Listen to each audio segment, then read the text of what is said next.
Après la débâcle de l'UBS et actuellement les problèmes que rencontrent les banques privées telles que Wegeling, ne pensez-vous pas que la place financière suisse est de plus en plus fragilisée? Mais la place financière suisse est de plus en plus attaquée.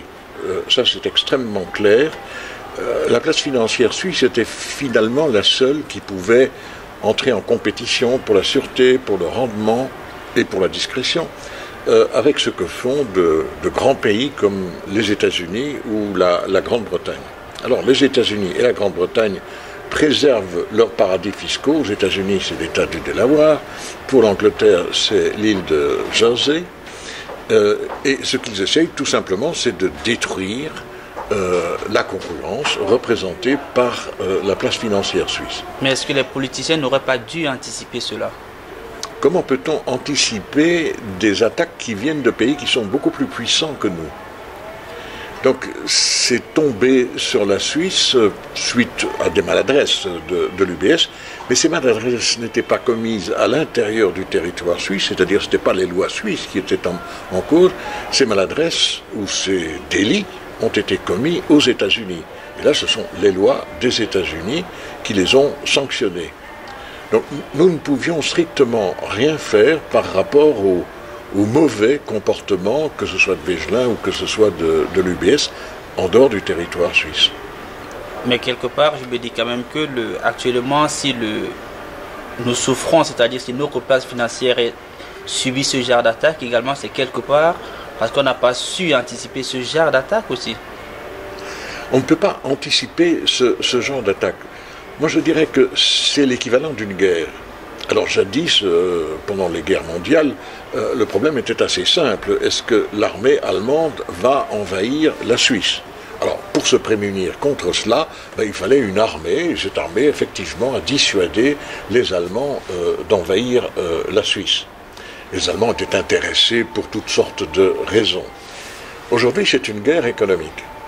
Envahir le territoire n'a aucun sens. Donc avoir une armée qui nous protège contre l'envahissement du territoire, ça n'a aucun sens. C'est un gaspillage de 4 milliards, l'argent qu'on investit directement dans le budget fédéral, et de 4 milliards de manque à gagner parce que les miliciens, pendant ce temps-là, ne produisent pas quelque chose d'utile. Donc nous dépensons un argent considérable pour nous prémunir contre un danger qui est inexistant, parce que nous savons, quelque part, dans notre subconscient, qu'il y a un véritable danger. Et le véritable danger, c'est qu'un petit pays soit écrasé économiquement par des grands pays.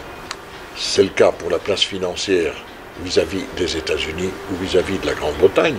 Mais en ce qui concerne la production, nous commençons à être écrasés par la production de cellules solaires en Chine. Et donc, finalement, ça va amener la Suisse devant la question simple: est-ce que nous sommes assez puissants pour résister aux attaques économiques financières? Est-ce que nous sommes donc assez puissants pour résister aux attaques financières? Ben non. Moi, je crois que la Suisse, plus exactement, le peuple suisse a refusé en 1992 de rentrer dans l'antichambre de l'Union européenne. C'est clair que la population ne veut pas rentrer dans l'Union européenne compte tenu de la situation de l'Union européenne actuellement, mais à un certain moment, on sera bien obligé de se dire nous ne pouvons pas résister tout seuls. Et le monde va s'équilibrer entre plusieurs grands blocs. Il y aura la Chine, il y aura l'Inde, il y aura les États-Unis, il y aura l'Europe, et c'est toujours des blocs dans lesquels il y a 300, 400, 500 millions d'habitants. Que voulez-vous faire avec 7 ou 8 millions d'habitants?